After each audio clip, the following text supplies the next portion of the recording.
Are you happy? Not right now, not while you're watching this with something good next to you and nothing you have to do for a minute. I mean in general. If you take the word out of the moment and just ask it on its own, no context. Are you happy? Most people need a second before they answer that. Not because they don't know what happiness is. It's because the question feels off somehow. You can be sitting at a table with your friends, your favorite food in front of you, someone telling a story that's actually funny, and right in the middle of that you can still think, am I actually happy though?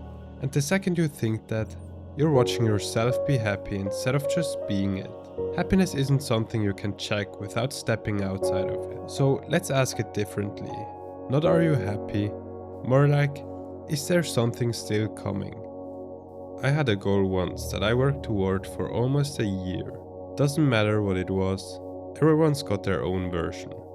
A grade, a purchase, a number on a scale. Mine was a time I wanted to hit on a run. And I hit it. Stood there at the end, caught my breath, laughed for a second, and then about 20 minutes later on the walk home, I realized nothing had actually changed. I wasn't happier than the day before. I was just tired and wondering what now. And that's the strange part about goals. We talk about them like the goal itself is where the happiness is sitting, waiting for you to arrive. But the goal isn't the point.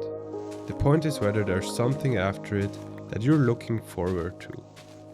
Lottery winners don't end up miserable despite their money. They end up miserable because their money makes nothing missing anymore. And nothing missing means no reason left to work toward anything. When you have everything at once, there's no next step. And without a next step, even something you actually achieved starts feeling like a room someone just moved out of. That doesn't mean stop setting goals. It means one big thing sitting way out on the horizon isn't going to carry you. Something has to sit in between. But it's not only about whether something's coming next.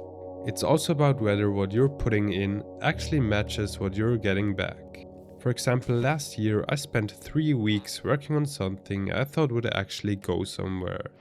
Staying up late after the real work was done and giving up most of my weekend. And in the end, nobody saw it.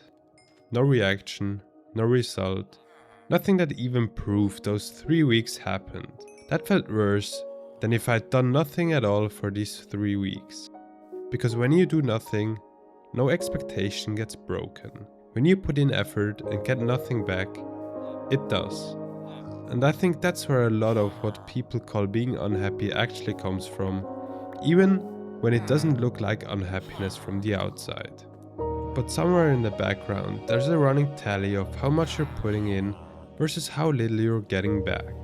And that tally rarely balances out. The problem isn't that your life doesn't have enough fun in it. The problem is you rarely get to see that anything is actually moving. This is usually where people tell you to write a to-do list, plan your day out, break the big goal into smaller pieces. And yeah, underneath that, they're not wrong. But it's not really about becoming more productive.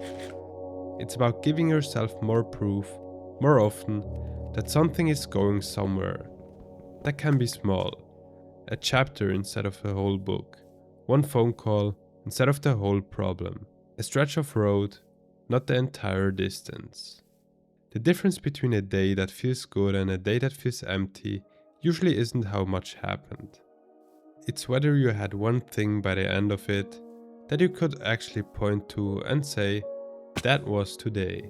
Maybe that's the real question, not whether you're happy. But whether there was anything in your day you were looking forward to before it happened, and it actually paid off once it did. If nothing comes to mind, that's not on you. It just means there's too much empty space between right now and whatever big thing you're aiming at. So if you are in that position, write one small goal you have for tomorrow in the comments and come back after to give yourself proof. I believe in you.